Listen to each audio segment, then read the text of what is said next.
nous verrons un peu d'orthographe grammaticale. Oui, c'est bien ça. Voilà, je pense que nos chemins ne vont pas se croiser parce que je prends la chaise de l'élève pour respecter la distanciation sociale. Puisque tu es confiné, je peux alors enlever le masque. Bien sûr. La distance étant plus que respectée. Voilà, merci beaucoup. Vous êtes à pas moins de 3 mètres de moi. Donc aujourd'hui, nous allons orthographe grammaticale. Et pour cela, normalement, on devrait d'abord commencer par une révision, vérifier vos prérequis, etc. Mais nous ne sommes pas en face de vous, Corona oblige. Nous allons directement dans la leçon et vous pourrez à chaque fois que vous aurez la connexion avec les rediffusions, suivre le cours et vous faire aider par un adulte ou même par vous-même. Un voyage difficile. Ce sera notre texte support pour nous permettre de voir les verbes à l'infinitif. Et quand est-ce que nous devons mettre l'infinitif? Nous allons lire ensemble. Un voyage difficile. C'est de Alioune Fantouré, Cercle des Tropiques, que je conseille à nos amis enseignants. Le véhicule que je devais prendre était une vieille guimbarde pétaradante d'un autre siècle. Il ressemblait beaucoup plus à une machine infernale sur 4 roues qu'à une automobile. Le radiateur dégageait une telle quantité de vapeur qu'il était possible de comparer l'engin à une locomotive. Je me préparais à voyager dans ce vacarme. À 30 km à l'heure, notre chauffeur faisait donner le maximum de vitesse à son engin. Les pneus de la machine étaient raccommodés. Ils étaient si usés qu'à chaque arrêt, ce qui était fréquent, les apprentis descendaient pour les gonfler. J'avais réussi à m'installer dans la carrosserie branlante. Le véhicule sentait les épices et la transpiration poisseuse. Quelques passagers s'étaient même installés sur le toit. La carrosserie tanguait et craquait. À chaque démarrage, le moteur rugissait comme un lion blessé. Mes compagnons de route semblaient habitués aux difficultés d'un tel voyage. Ils savaient se cramponner les uns aux autres comme des abeilles. Le véhicule venait de s'immobiliser dans un trou. On nous fit descendre pour le pousser. Sûrement, c'est une voiture de Nguyen ou de Djawen. Parce que le voyage est réellement difficile quand vous avez bien compris le texte. On ne va pas entrer dans le sens des mots aujourd'hui, nous ne sommes pas en vocabulaire. Nous allons d'abord voir quelques verbes. Et c'est à vous, depuis votre maison, depuis le salon, de me dire l'infinitif des verbes que je vais citer. Le véhicule que je devais prendre, c'est conjugué à quel temps ici? Devait. Oui, Amélie Ben Sall. Non, Off Mbaye, ne lui dis rien. Amélie Ben, vas-y. Merci, c'est à l'imparfait. Que je devais. Quel est l'infinitif de ce verbe? Monsieur Mbaye? Non, pas Monsieur Mbaye des Parcelles Assainies. Lui, il ne fait pas le CM2. Amadou Mbaye, merci. Devoir. Était. Là, non, ce n'est pas un verbe. Bon, si tu veux. Auxiliaire, répète. Auxiliaire, excellent. Être. Était une vieille guimbarde pétaradante d'un autre siècle. Il ressemblait. Quel est l'infinitif de ce verbe? Ce n'est pas ressembler, non, non, non. C'est ressembler. Terminaison ER, c'est un verbe du excellent. Premier groupe. Le radiateur dégageait une telle quantité de vapeur qu'il était possible de comparer l'engin à une locomotive. Locomotive. Qu'on appelait Sahar.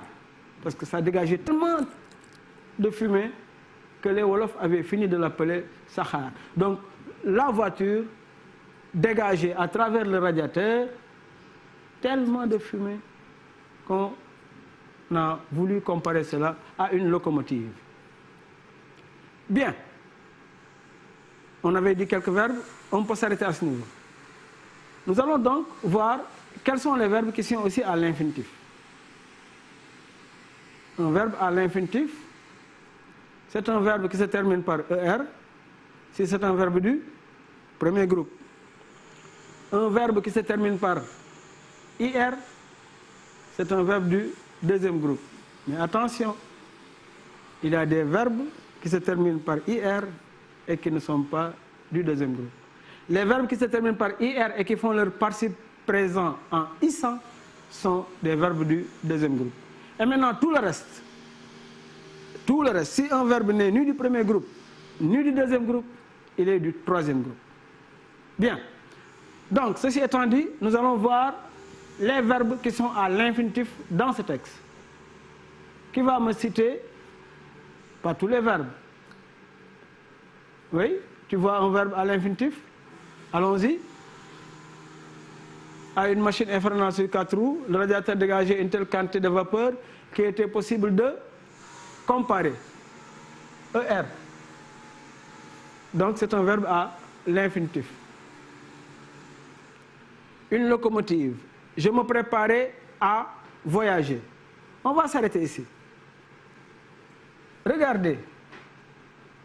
Nous avons ici quel mot? De. S'il fallait dire la nature de ce mot, quelle est la nature de de? Oui? Article. Ça lui ressemble, mais ce n'est pas un article. Excellent, Badaour. C'est une préposition. Une préposition. On va voir. Regardez ici, A. Quelle est la nature de A ici? Oui, Asugay? Non. C'est pas le verbe avoir. Tu as vu l'accent? Ah oui, oui, tu le sais, il y a accent. Donc ici, c'est aussi une préposition. Donc, à partir des deux là, si le texte devait s'arrêter ici, qu'est-ce que vous constatez à partir de ces deux exemples? Pourquoi, selon vous, à partir de ces deux exemples, les verbes sont à l'infinitif? On peut dire parce qu'il y a une préposition. Donc retenez ça. Un verbe est à l'infinitif si avant ce verbe, il y a une préposition, comme de ou bien à avec accent. Nous allons voir si c'est la même chose pour tous les autres verbes qui sont à l'infinitif dans ce texte. À 30 km à l'heure, notre chauffeur faisait donner. Attention, donner. Infinitif. Oui? Matargay?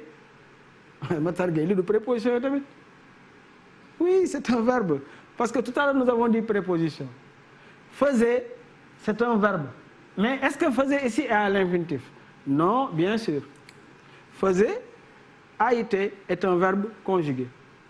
Et donner est à l'infinitif. Continuons.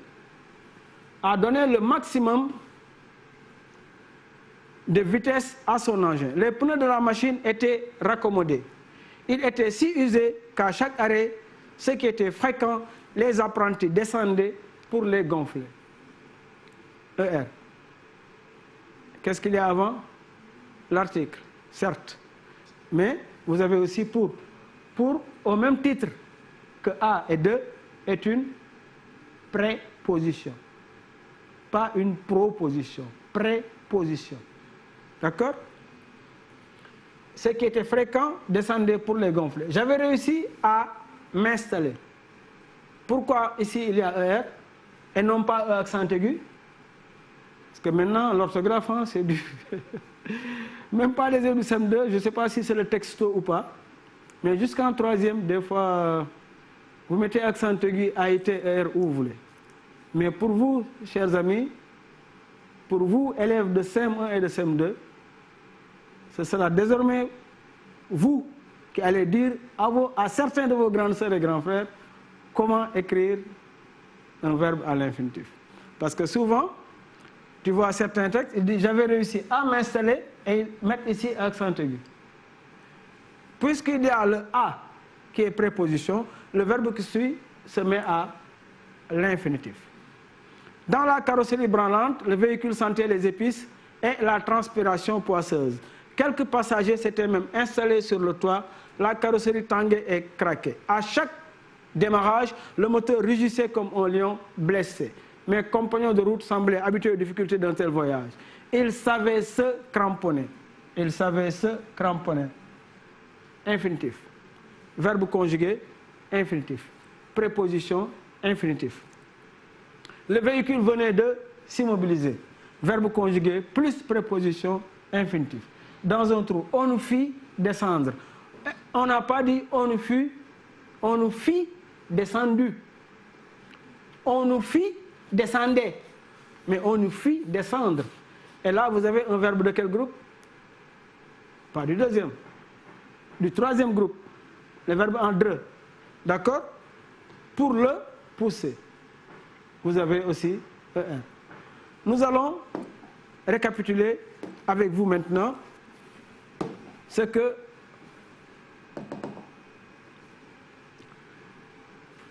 dans les phrases sur le texte, on a dans l'une de ces phrases le véhicule que je devais prendre.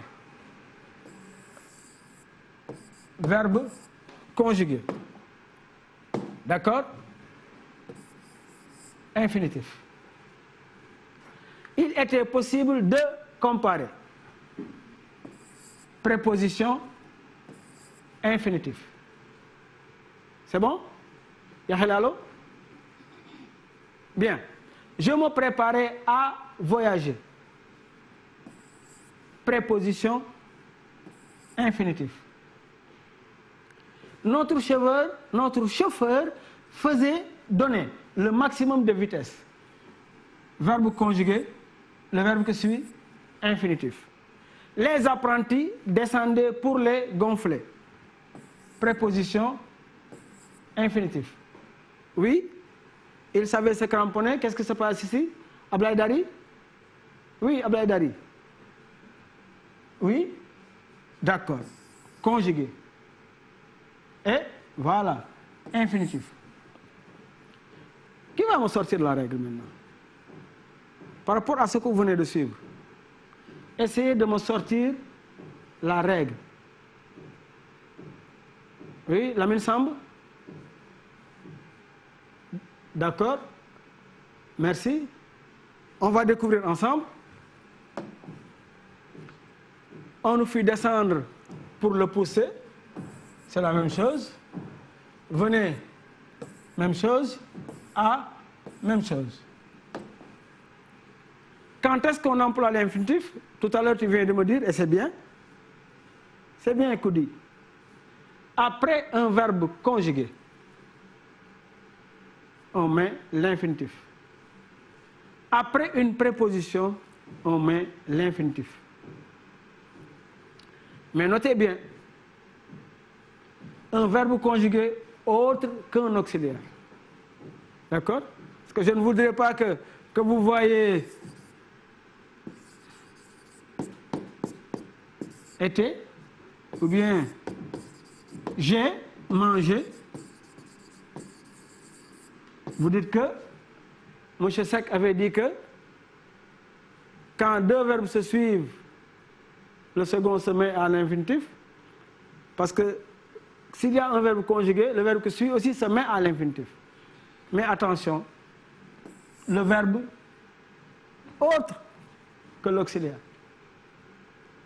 Et c'est important de noter cela. On emploie l'infinitif après un verbe conjugué, après une préposition. On emploie l'infinitif après un verbe conjugué, après une préposition. Donc, à partir de maintenant, je ne voudrais plus voir, quand vous écrivez, après de, que vous mettiez accent aigu ou AIT. Après A avec accent, même chose.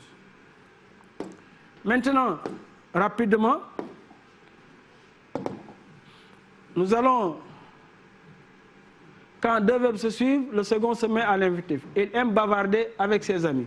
Précédé d'une préposition à de, des apostrophes pour et sans. J'ai traversé sans regarder. J'ai touché la cuillère sans laver mes mains. Laver, ER, mais pas AIT. D'accord? L'infinitif précédé d'un déterminant se comporte comme un nom. Exemple, le savoir est un trésor qui s'acquiert chèrement. Le savoir, ham ham. xawadee doo nga koy maye xawadee rek képp ku leen wax le contraire mu ngi leen di nax. J'avais réussi à m'installer. Préposition infinitif. Je viens de commander une robe. Astumben vient de commander une robe. Deux, préposition infinitif. Ils sont là pour partager un bon moment. Ils partent sans retourner. L'infinitif constitue un groupe qui peut exercer toutes les fonctions du nom. Toutes les fonctions du groupe nominal. Toutes. On en a choisi quelques-uns pour votre niveau du CM2. L'infinitif peut être sujet. Travailler est une nécessité. Il ne faut pas dire ici que c'est un verbe et que le verbe ne peut pas être sujet de lui-même. Ici, travailler est sujet de être. Il peut être attribut du sujet. Souffler n'est pas jouer. Jouer, ici, est attribut parce que ici, nous avons un verbe d'état. Il peut être mis en apposition. Il n'a qu'un souhait, réussir. Il n'a qu'un souhait, réussir. Complément de détermination du nom. La joie de vivre et du pronom. Toutes les joies, celle de lire est la meilleure.